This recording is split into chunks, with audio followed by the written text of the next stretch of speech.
1 Reis, capítulo 19, verso de 1 a 13, diz assim: Ora, Acabe contou a Jezabel tudo o que Elias tinha feito e como havia matado todos aqueles profetas à espada. Por isso, Jezabel mandou um mensageiro a Elias para dizer-lhe: que os deuses me castiguem com todo rigor, caso amanhã, nesta hora, eu não faça com sua vida o que você fez com a deles. 3. Elias teve medo e fugiu para salvar a vida. Em Berseba de Judá, ele deixou o seu servo e entrou no deserto, caminho de um dia. Chegou a pé de Giesta, sentou-se debaixo dele e orou, pedindo a morte. Já tive o bastante, Senhor, tira a minha vida, não sou melhor do que os meus antepassados. 5. Depois se deitou debaixo da árvore e dormiu. De repente um anjo tocou nele e disse: levante-se e coma. Elias olhou ao redor e ali, junto à sua cabeça, havia um pão assado sobre brasas quentes e um jarro de água. Ele comeu, bebeu, deitou-se de novo. 7. O anjo do Senhor voltou, tocou nele e disse: levante-se, coma, pois a sua viagem será muito longa. 8. Então ele se levantou, comeu, bebeu, fortalecido com aquela comida, viajou 40 dias e 40 noites, até chegar a Horebe, o monte de Deus. Ali, entrou numa caverna e passou a noite. E a palavra do Senhor veio a Elias, dizendo: o que fazes aqui, Elias? Ele respondeu: tenho sido muito zeloso pelo Senhor, Deus dos exércitos. Os israelitas rejeitaram a tua aliança, quebraram os teus altares, mataram os teus profetas à espada. Sou o único que sobrou e agora também estão procurando matar-me. O Senhor lhe disse: sai e fique no monte, na presença do Senhor, pois o Senhor vai passar. Então veio um vento fortíssimo, que separou os montes e esmigalhou as rochas diante do Senhor. Mas o Senhor não estava no vento. Depois do vento, houve um terremoto, mas o Senhor não estava no terremoto. Depois do terremoto, houve um fogo, mas o Senhor não estava no fogo. E depois do fogo, houve uma brisa suave. Verso 13. Quando Elias ouviu, puxou a capa, cobriu o rosto, saiu e ficou à entrada da caverna. E a voz do Senhor lhe disse: o que fazes aqui, Elias? Amém? Solta aí. Feche seus olhos, curva a sua cabeça. Senhor, aqui estamos diante da tua presença, Pai. Ó Deus, que tu possas com o teu Espírito Santo acalmar o nosso coração, nos dá entendimento, nos dá atenção, para que possamos, ó Deus, compreender o que tu tens a falar ao nosso coração, Senhor, nesse momento, nesse dia. Creio, ó Deus, que não estamos aqui em vão. Creio, Senhor, que cada um daqueles que receber esse link, Pai, não foi em vão. Tu tens algo a ser acrescentado, Senhor, através dos exemplos da vida de Elias, Senhor, para nos dar entendimento, para fortalecer a nossa fé, nos dar esse entendimento, acalma o nosso coração da correria do dia a dia, dos compromissos, Senhor, das questões que passamos, e que possamos, ó Deus, nos assentar aos seus pés, ficarmos fixos, olhando para tudo aquilo que tu tens a nos ensinar. Que essas palavras entrem no nosso coração e nos transformem, Pai. Nós cremos nisso. Em nome de Jesus, amém. Queridos, o profeta Elias, ele viveu aproximadamente 9 séculos antes de Cristo, durante o reinado de Acabe, de Acasias, no Reino do Norte. Naquela época, Israel tinha se dividido politicamente, em 2 grandes reinos. O reino de Judá, que era o reino do sul, que tinha a capital em Jerusalém. O reino do norte, com 10 tribos, onde a capital era Samaria. Deus levanta esse profeta. Não se fala muito sobre a origem desse profeta, mas Deus levanta esse profeta como um grande homem para trazer né, arrependimento, para trazer sinais, para trazer milagres a um povo que estava totalmente fora, totalmente, podemos dizer assim, desviado no seu coração. Por causa de algumas coalizões que tinham acontecido em reinos anteriores, até mesmo na época de Acabe, aonde, para que houvesse uma, podemos dizer assim, uma junção de interesses, né, políticos e também religiosos, o reino de Israel acabou por se vincular a outros reinos através dos seus reis. Então Jezabel, ela vem, e quando ela vem para Israel, ela traz consigo toda, né, a idolatria, toda a religiosidade, né, que ela vivia. Adoração a outros deuses, deuses que não eram verdadeiros diante do Deus que Israel servia. Isso ficou algo muito comum dentro do povo. Então você vai ver grandes milagres acontecendo através da mão desse profeta que Deus levantou para trazer entendimento para um povo que estava vivendo fora dos princípios que Deus tinha.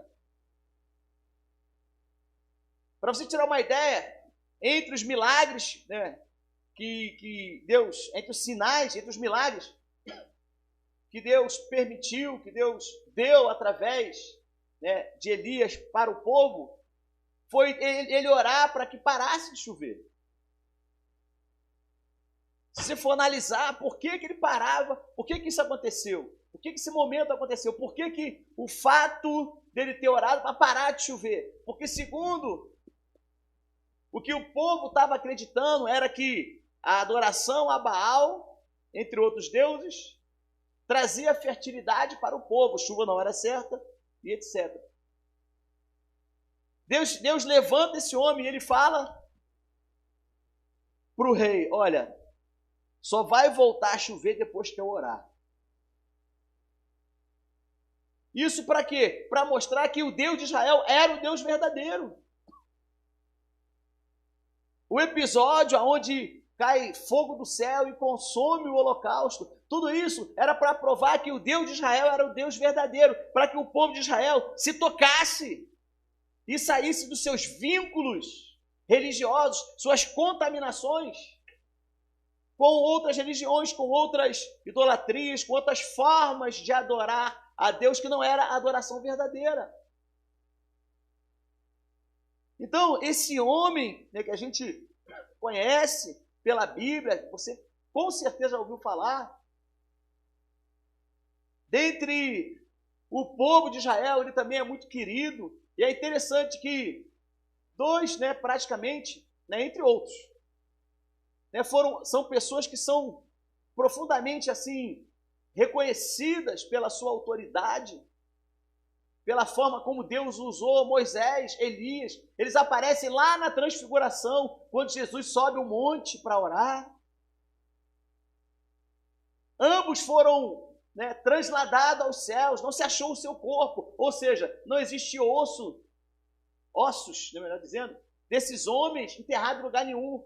Simplesmente eles sumiram, saíram daqui, né? Moisés, o anjo foi lá buscar o corpo dele. Elias, como você já sabe da história, uma carruagem de fogo passa, né, e faz o redemoinho e leva ele. Então, tamanha era a forma como esse profeta foi usado. Ele multiplicou azeite, né, e farinha lá na panela da viúva, você lembra disso? Ressurreição do filho da viúva. Desceu fogo do céu em resposta à sua oração. Chuva, depois de 3 anos, ele vira e fala assim para uma pessoa, olha lá.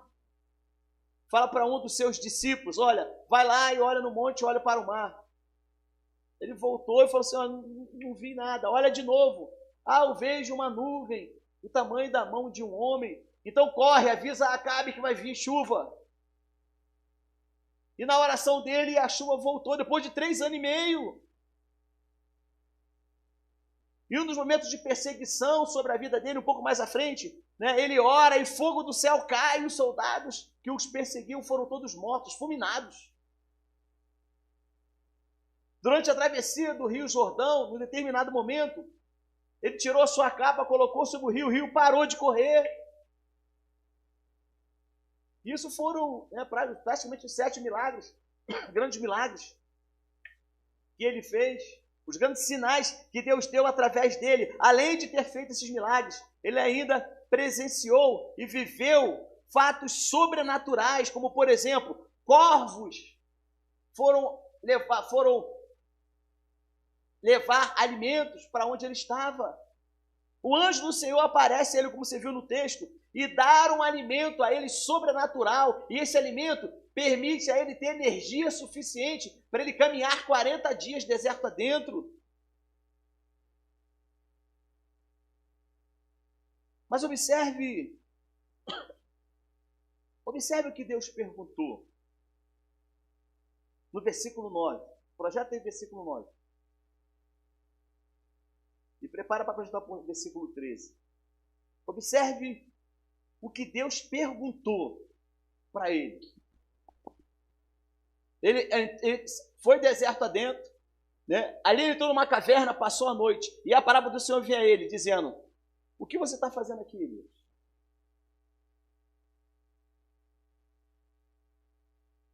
A palavra do Senhor veio a Elias, ele dentro da caverna, um homem que viu milagres sobrenaturais, um homem que viu realidades que talvez nós nunca iremos ver,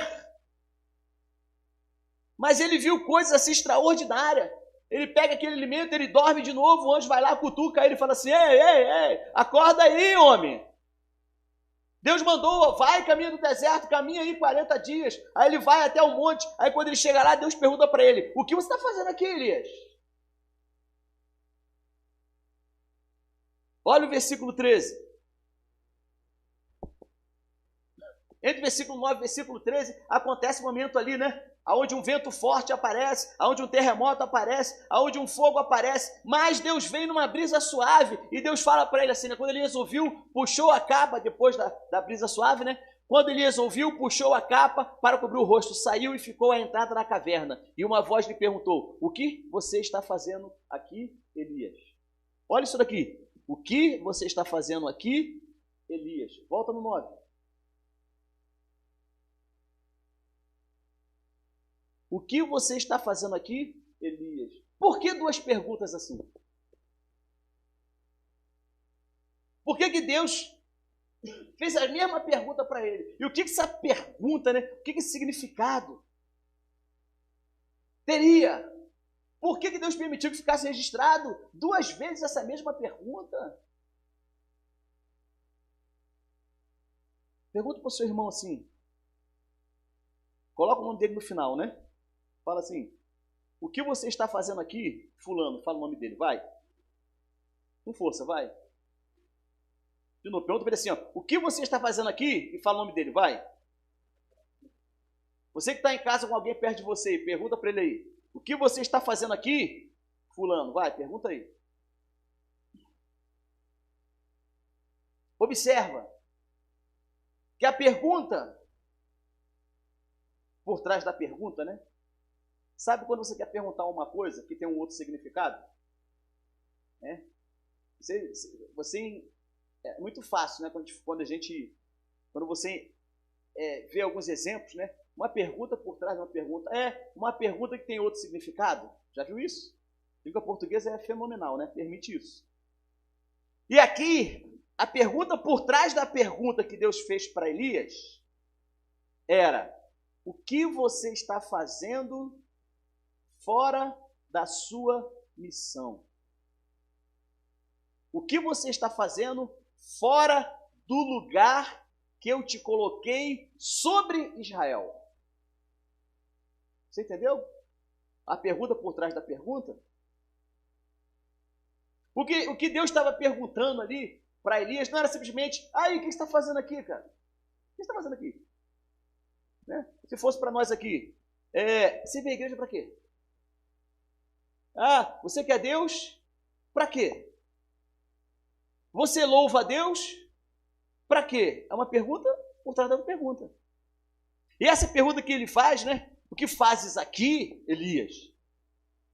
Era uma pergunta, como eu falei para a pergunta, vou repetir para você. O que você está fazendo fora da sua missão, do lugar que eu te coloquei sobre Israel? Deixa eu te falar uma coisa. A artimanha do maligno sempre será te deslocar da sua posição. E para isso ele vai querer te desanimar. Ele vai querer te iludir que você está sozinho.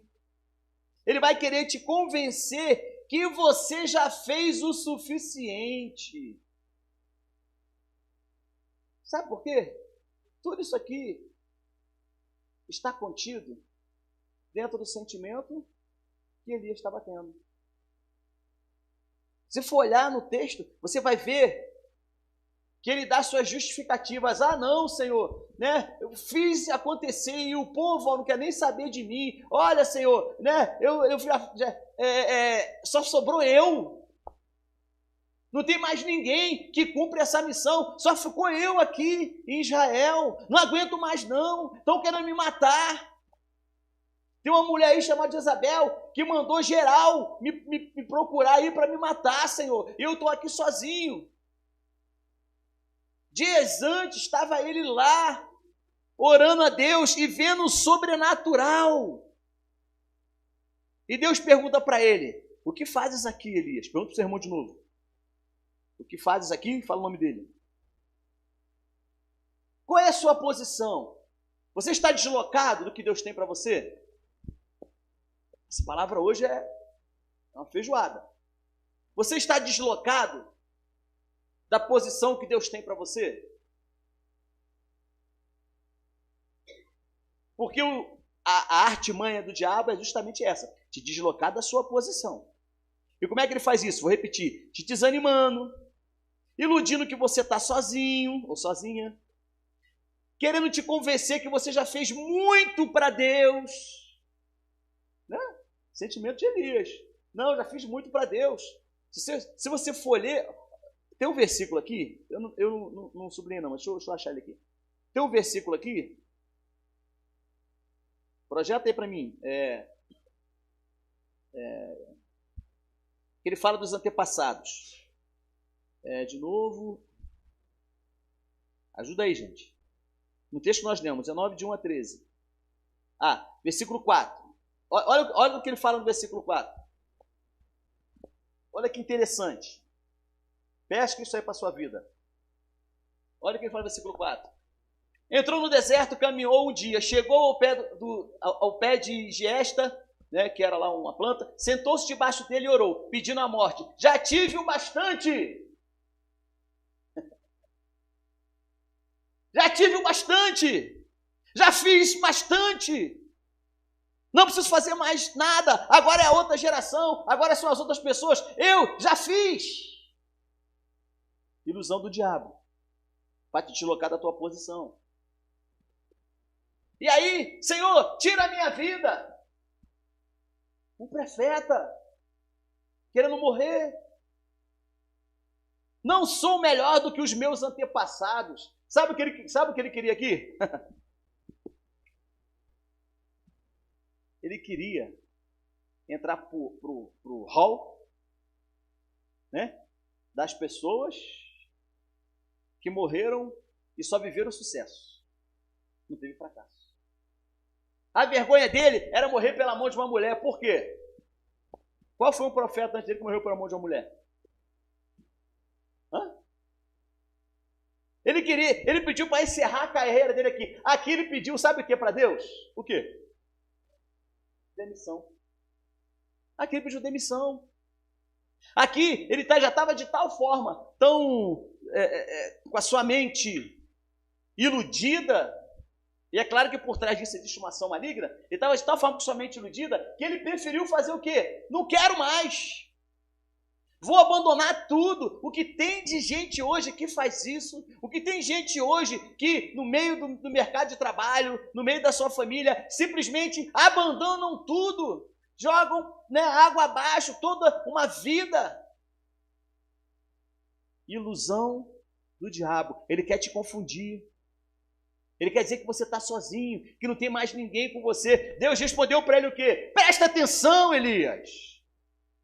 Estou conjecturando, né? Tem aí mais 7.000 em Israel que não dobraram os joelhos a Baal. Você não está sozinho não, homem. Fala para o seu irmão assim. O que fazes aqui? Aí fala o nome para ele. Fala o nome dele. O que fazes aqui, fulano? Você entendeu? Deus faz essa pergunta para nós hoje.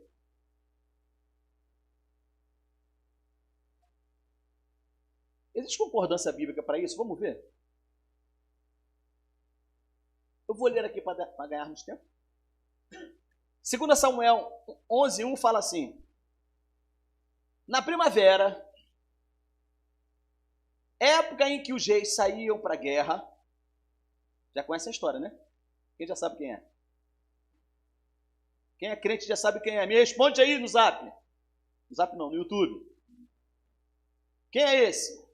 Na primavera, época em que os reis saíam para a guerra, Davi enviou para a batalha Joabe com os seus oficiais e todo o exército de Israel. E eles derrotaram os amonitas e cercaram Ramá. Mas Davi permaneceu em...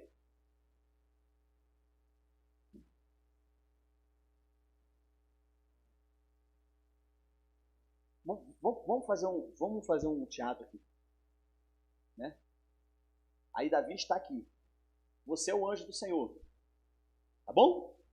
Você é o anjo do Senhor, beleza? Vê, quem está online, atenta aí, entra aí na configuração aí do teatro. Davi está aqui. Você é o anjo do Senhor. E aí Deus te mandou falar alguma coisa para Davi. O que você falaria?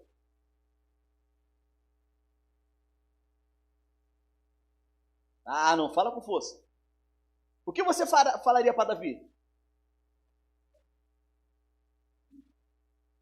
O que você está fazendo aqui, Davi? Esse lugar não é lugar para você.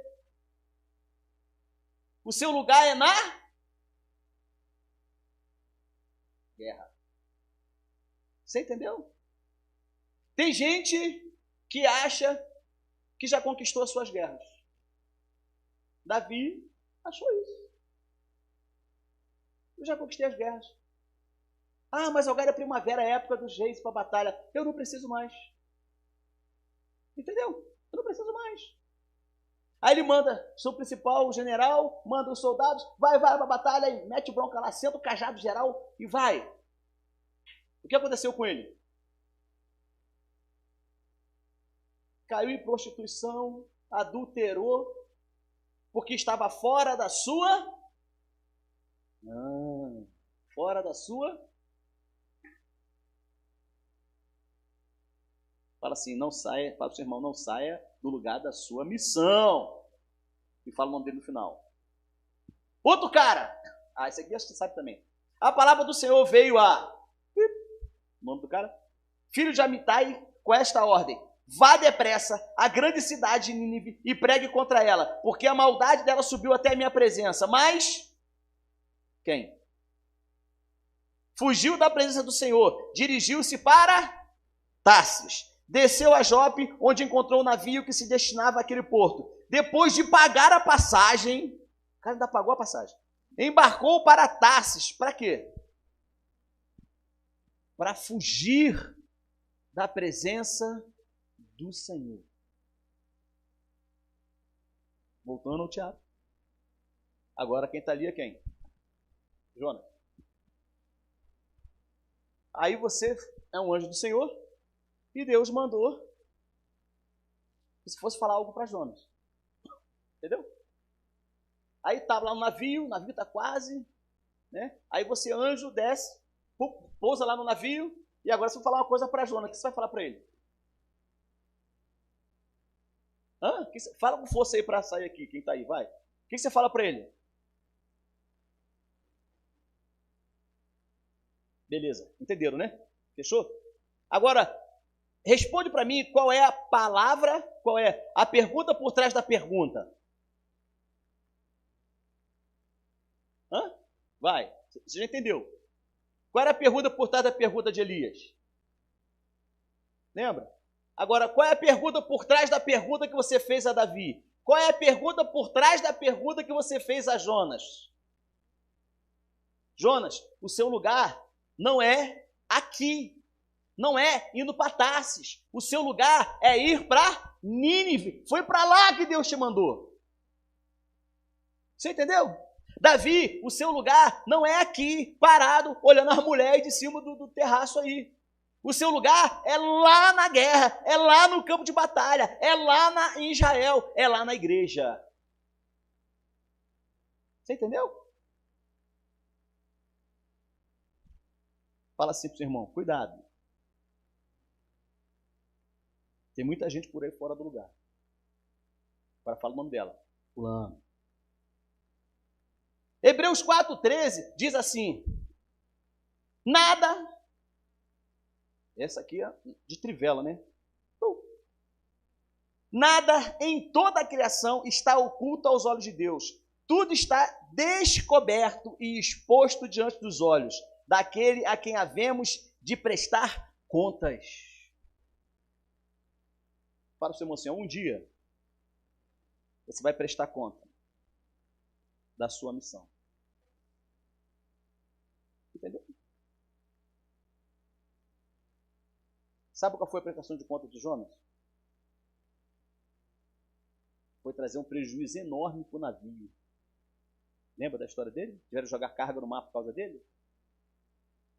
Aí depois, quando descobriram que era ele, jogaram ele. Mas antes de jogar ele no mar, já tinha tido um prejuízo imenso. Qual foi o prejuízo? Qual foi o acerto de conta com Davi? Nunca mais a espada se afastou da casa dele. Né? E qual foi o acerto de conta com Elias? Qual foi? Ali acabou o ministério dele. Deus mandou ele descer e ungir Eliseu no lugar dele. Você entendeu?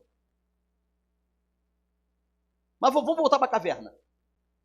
Versículo 15. Joga aí, irmão. Versículo 15. Versículo 15. Diz assim. Versículo 15. Versículo 15. O Senhor lhe disse, volte pelo caminho por onde você veio. Fala para o seu irmão assim, ó. O que você veio fazer aqui? Fala o nome dele no final. Fala para ele assim, Deus manda te dizer. Responde para ele. Volte pelo caminho que você veio. Entenderam? Volte pelo caminho que você... Entendeu? Qual é a pergunta por trás da pergunta? Fala para mim. Pode digitar aí quem quiser. Qual é a pergunta por trás da pergunta? Aqui está. Volte pelo caminho que você veio. Qual é a expressão por trás disso?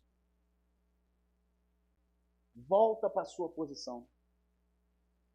Volta para aquilo que Deus te chamou para fazer. Volta para o centro da vontade de Deus. Volta para estar na posição que Deus te mandou estar. Você entendeu? Essa foi a resposta de Deus, sabe para quem? Para um dos maiores profetas, se não o maior, de Israel. Que fez todos aqueles milagres que nós vemos, que nós lemos aqui, gente. Vá para o deserto. Deixa aqui ainda, vamos lá. O Senhor disse, volte para o caminho de onde veio e vá para o deserto de Damasco. Chegando lá, o que ele faz? Quando chegar lá, o que ele faz? Vou entrar aqui na frente para apontar para você. O que ele faz? Fala assim, Fala assim, voltar pelo caminho. Fala assim, voltar pelo caminho e ungir. Ungiu quem? Azael como rei da Síria. Fala assim, profetas ungem reis. Continua aí, 16. Unja também Jeú, filho de Nice, como rei de Israel. E unja quem? Eliseu, filho de Zafate, de Abel Meloá, para suceder a você como profeta. Preste atenção. Sua missão só é plenamente estabelecida quando você se posiciona no caminho que Deus estabeleceu para você estar. Enquanto você estiver fora dessa posição, a bênção não vem. Vou repetir. Você só se posiciona. A sua missão só é plenamente estabelecida quando você se posiciona no caminho que Deus estabeleceu para você estar. Por isso que ele falou aqui, vosso versículo anterior, irmão. Volta aí. Bora.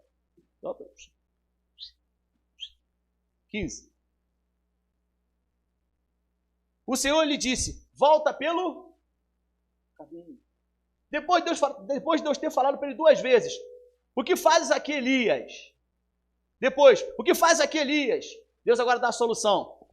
Sai daqui, volta para a posição que eu tenho para você. Volta pelo caminho que você veio e quando chega lá, unge 3 pessoas no seu lugar.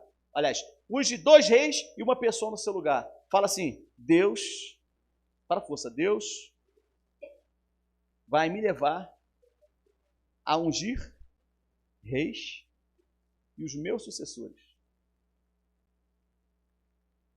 Você entendeu? Essa é a maior missão da igreja hoje. Andar no caminho e ungir. Você entende que eram as próximas gerações? Você entende ali? Que era para ungir 2 reis, quer dizer, os próximos reis? E era para ungir o próximo profeta de Israel? Você entende que isso aí é uma próxima geração? E a história de Elias, depois você tem que ler lá para você ver como é que ele fez o dobro de milagre na história de Eliseu, ele fez o dobro de milagres que Elias fez. Mas aí, na frente a gente vai falar sobre Eliseu, em algum dia. Mas hoje é só sobre Elias. Deus deu a Elias a missão dele. Você desce, volta pelo caminho que eu mandei você estar. Por que saiu dele? Por isso você está assim, querendo morrer. Por isso você está assim, nada dando certo na sua vida. Por isso você está nessa posição aí. Porque você acha que você é a última cocada preta do tabuleiro. Você está sozinho. Por quê? Saiu da tua posição. Está aqui, é a Bíblia, gente.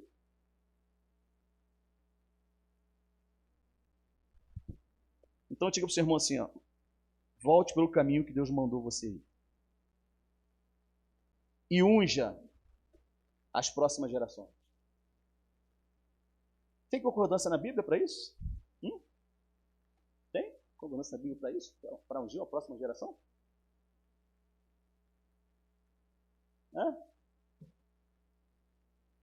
Concluindo. Marcos 16, 15, eu vou ler que diz assim, e disse-lhe, presta atenção, e disse-lhe, vão, Jesus na sua ascensão, disse, vão pelo mundo todo, pregue o evangelho a todas as pessoas, quem crer e for batizado será salvo, quem não crer será condenado. Esses sinais acompanharão os que creem, em meu nome expulsarão demônios, falarão novas línguas, pegarão serpentes, e se beber algum veneno mortal não lhe fará dano algum, imporão as mãos sobre os doentes, e eles ficarão curados. Depois de lhe ter falado, o Senhor Jesus foi elevado aos céus, assentou-se à direita de Deus. Olha isso daqui. Então, fala para o seu irmão assim, então, fala para ele, os discípulos saíram e pregaram por toda parte. E o Senhor cooperava com eles, confirmando-lhes com palavras e sinais que os acompanhavam. Está faltando sinal na sua vida? Você está em busca de um milagre? Você quer sinal de Deus para a sua vida? Está aqui, Jesus ensinou. Isso aqui é a concordância no que nós vimos lá, Deus falando com Elias, para voltar para o caminho e ungir sucessores. Você precisa de, pelo menos, para você ter sucesso na sua empresa, nos seus negócios, na sua célula, você precisa ter pelo menos 3 gerações. Entendeu?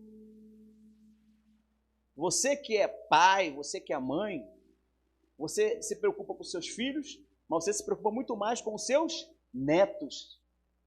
E chega uma hora que você ajuda, até mesmo você ajuda na educação dos seus netos. Sabe por quê? Porque vocês querem ver ele bem. A maioria, pouca gente, né, dependendo, né, da idade, da saúde, consegue ser tataraneto, consegue, né, ver.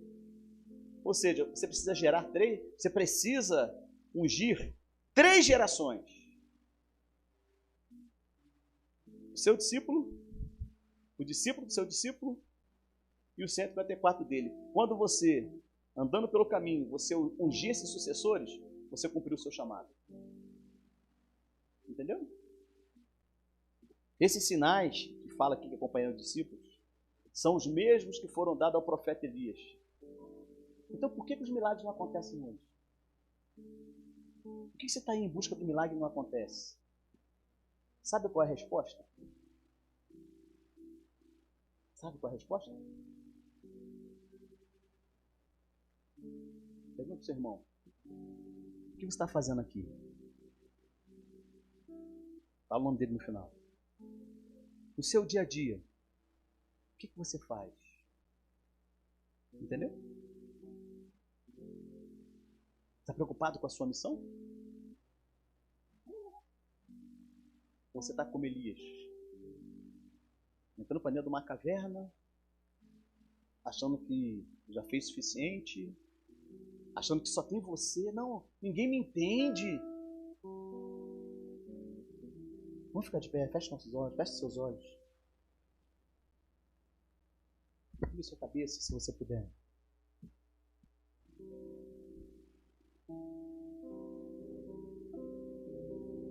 Faça comigo essa oração. Diga assim: Senhor Deus, te peço perdão por todas as vezes que eu me comportei como Elias, que me escondi na caverna, saindo do caminho, e tu me chamaste para andar. Eu estou disposto a voltar ao caminho e seguir novamente para a minha missão de ungir sucessores, fazendo discípulos, cumprindo o ID. E eu declaro que a partir de hoje vou sair da caverna, vou conduzir minhas prioridades, minha saúde, minha atenção, minhas finanças em prol do teu reino. Eu me arrependo, reconheço os meus pecados e te recebo hoje como meu único e suficiente Salvador. E tomo posse da fé, que me fará cumprir minha missão todos os dias da minha vida. Eu sei, diga com força, eu sei que quando sou curado, também sou treinado para ajudar outros a exercerem a fé e a sua missão. Em nome de Jesus.